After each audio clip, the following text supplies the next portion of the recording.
And so you can see today, we're going to be talking about the Sacral Chakra. Okay, that's the number 2 chakra. The chakras are energy centers within our body that help us regulate all its processes, from organ function to immune systems and our emotions. We have 7 chakras, and they are positioned throughout our body from base of our spine to the crown of our head. Each chakra has its own vibrational frequency, it has its own color, and governs specific functions that help make us who we are. Since we are all energy, the ability of our energy set to function optimally keeps us psychologically, emotionally, and physically and spiritually balanced. I think that last statement is the most important thing, because science is telling us that we are all energy. That's all we are. And if we understand that we are all energy, then we understand that we are a frequency. And whatever that frequency is that we are tends to determine our experience. So let me even take that a step further. We talk about the aspect that we create what we believe. Isn't what we believe a frequency? Isn't it? So when we're talking about the 7 chakras, I don't know. If there are 7 chakras, I have no clue. It makes sense to understand that they're energy centers. It makes sense to look at it this way because if I look at, and we talked about it last week, it was 1600 BC when the first written documentation of chakras came out. Chakras didn't come to here in the United States until the 20th century. We didn't know anything about it then. But I do know in Chinese medicine, acupuncture, and finding those energy meridians. That's been around even longer than the idea of chakras. So humans have intuitively known throughout history that there are points within the body where energy is flowing, and if it's not flowing correctly, we will have a physical, emotional, spiritual, or whatever experience. What I've come to understand is that when we are in balance, that flow is going to allow us to have an experience of life greater than we could imagine. So the 7 chakras, and you'll notice the 2nd chakra, the sacral chakra, it's orange. It is. 3 inches below your belly button. Go down 3 inches, put your finger 3 inches below your belly button. That's where that chakra is. Okay. Used to think it was right where your groin was. Wrong. It's not there. That's a man wishing it. Or it's my little granddaughter. She's found it. I mean, you've got to watch those hands these days. But it's 3 inches below the navel center. Its color is orange. And if you know what's interesting about the chakras, it's the same colors of the rainbow, isn't it? It's in the same actual sequence of colors. It's associated with the emotional body, sensuality and creativity. Its element is water, and as such its energy is characterized by flow and flexibility. I think that's really critical, is that in the creative aspect, that sacral chakra, it's about flow of energy. And if we don't have a flow of energy, we're being blocked there. The function of the 2nd chakra is directed by the principle of pleasure. That's why so much addiction happens with respect to the 2nd chakra. People get addicted to the pleasure that is associated with it. There's both sides of that coin. We'll explore that. It represents creative and sexual energies. This is one of the things that happens in the spiritual world. People get really confused when you're at a retreat, you're doing a spiritual experience, and you're with other people there, and you're sharing that experience. That is a creative experience, and it brings into oneness. And what happens for a lot of people is they think it's sexual. It is not. We get confused between those energies an awful lot, and that's something to be really careful of. I've been in many a minister's conference, and I watch 2 people who are having an experience, and next thing you know, they're holding hands. Next thing they'll be getting along, and they fell into the illusion, and it screws up their lives. Really got to be clear about this idea of sacred energy and sexual energy, and you got to understand that we are not run by our energies, we run the energies. We're in control of it. We're the soul outside of it. The soul has a body. The soul has a mind. The soul has emotions and feelings, but we don't think that way. We think that we're inside, and that's where we get lost in this process. Imbalanced attributes would be lack of or repressed creativity, sexual dysfunction, and emotional isolation. These are characteristics or attributes of imbalance in the sacral chakra, traced of a balanced chakra. I love this because if you know me, you're going to find that this is Lee. I'm friendly. I'm passionate. I'm sexually fulfilled. I'm in a good mood, I'm playful, and I'm naturally flirty. I know the people that know me here say, yes, that's who I am. I'm not having a problem with my second chakra right now. My wife might think so. I haven't been in the mood lately, but that's beside the point. Anyway, the traits of an overactive second chakra. And this is real important. An overactive second chakra will be the need for power, the need to manipulate, the craving that controls us. You see, an overactive is not good. Traits of an underactive chakra: shy, guilty, afraid to interact, lost, overly concerned about what other people think. So just get these ideas. Just sort of put them in your mind. If you want more of this, you just go watch the talk. The slides will be up there. Key characteristics of the sacral chakra. It's associated with the following behavioral characteristics: emotions and feelings, relationships, expression of sexual and sensual pleasure. They make both of them there because it's not just sexual pleasure, it's sensual pleasure. The ability to see the beauty of life, the ability to feel the beauty of life, to smell it, to taste it. All of our senses give us incredible feedback about what life has to offer. The feeling of the outer and the inner worlds.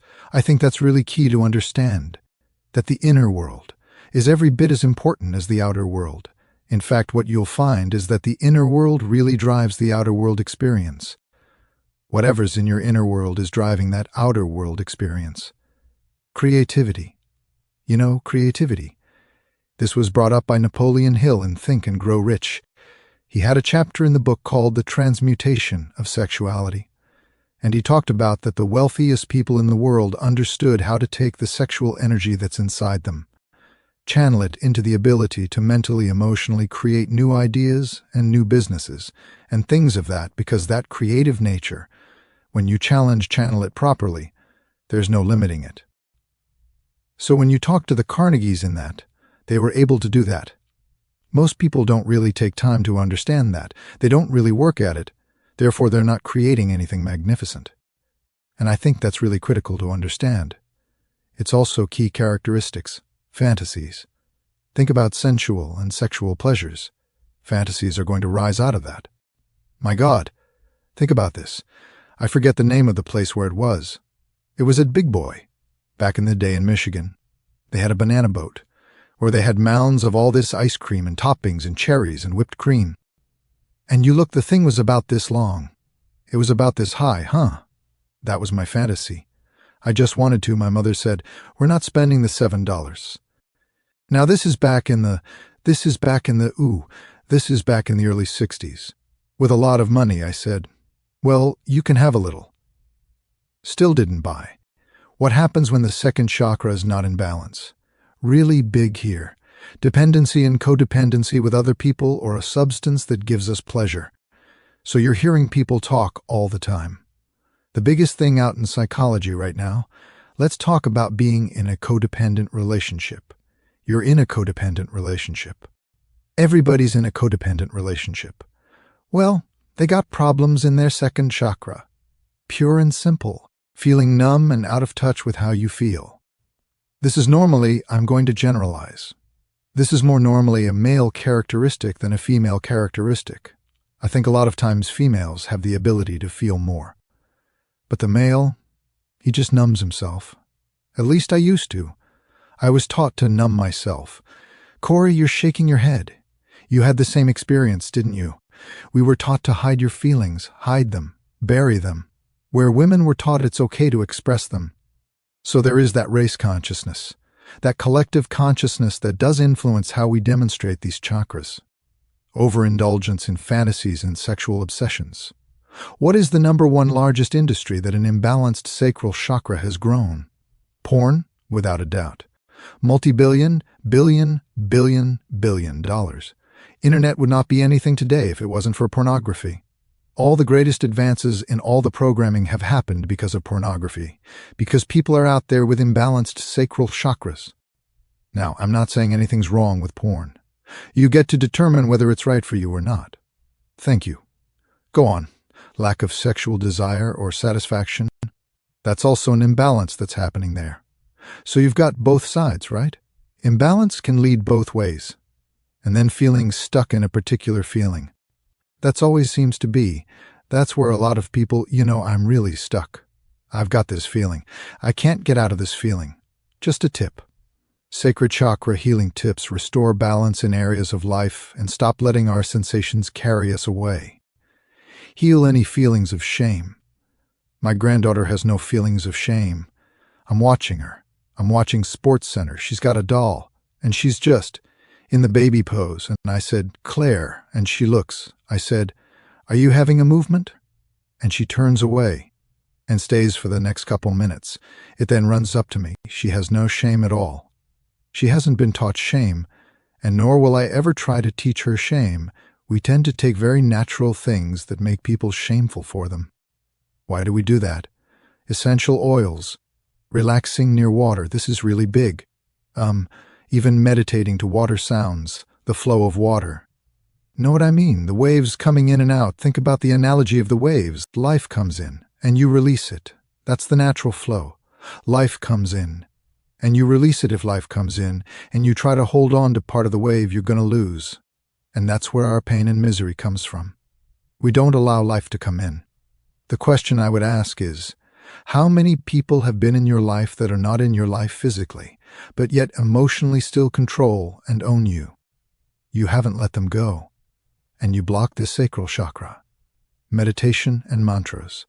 This is my favorite for balancing the chakras. There's no question about it. This is my favorite. Working with an energy healer, again, it has to be someone who's truly qualified that resonates with you, and you've got to believe in it to do that. Balancing the enjoyment of life pleasures. Have you bitten into a strawberry lately? Oh, a raspberry, a blueberry, a blackberry. They are delicious. Have you really just, when you bite into it, do you feel the pleasure of it? Do you get into it? Or do you have to eat the whole? Box the strawberries before you're done. Claire finishes the whole box. So here we go. We're going to clear the second chakra just like we did last week with the first, and I'm going to walk you through how to do it. Number 1, you put your attention 3 inches below your belly button. You surround this area in your mind in orange. Light. If you are a man, you're visualizing the energy in the chakra going counterclockwise. Remember, last week we were envisioning the energy for a man going clockwise. The chakras go opposite as we move up. Okay, now, last week when we talked about the first chakra, the root chakra, we talked about that it's more on a horizontal plane, so the energy is moving clockwise. Now we come up to the second one. It's now moving counterclockwise like this. It's vertical. Does that make sense? You notice I said that? There, okay. Then you repeat this following mantra. You'll notice there is only one difference between this mantra and last week's mantra, and it's the first and the last word. Okay? So I'm going to do that. So close your eyes. I want you to put your finger on that sacral chakra, 3 inches below your belly button. I want you to visualize an orange light moving. If you're a man, counterclockwise. If you're a woman, counterclockwise, clockwise. And now I'm going to say the mantra for you. Vam, Om, Aim, Harim, Shrim Shri, Matre Namaha, Vam, Vam, Om, Aim, Harim, Shrim Shri, Matre Namaha, Vam. Okay, I would invite you this week to build on the first root, the root chakra. You can go to the talk on YouTube and you'll have this slide for that one. And the only difference is, that the first word is Lan. Lan Om Aim Harim Shrim Shri Matri Namaha Lan. And you do that. Then you do the second chakra. And you really got to focus on each one differently and do that for the week. Do it at least 3 times each chakra every day. Take you less than 5 minutes and see if you can start feeling the energy shift in you. I know that when I started my practice of Srividya, which is about shifting the energy flow in me, it changed my life. And what I'll tell you is Vipassana talks about shifting the energy flow. Kriya Yoga talks about shifting the energy flow. Srividya talks about it. Every form of energy or meditation I know is about shifting the energy flow. So you can do this. This is very simple. Ignore how the words are strange. Make the words your friends or Sanskrit. There's a vibration of the sound of those words that has a healing nature to them. You willing to take on that task? Lisa's going to remind you when she puts out the newsletter this week. He's going to put out a newsletter, and he's going to say, "Hey, are you following Reverend Lee? Command? And all you people out there in internet world, I'm looking at you, and I'm following you as well. And I'm tapped into your mind, and don't think you're going to get away."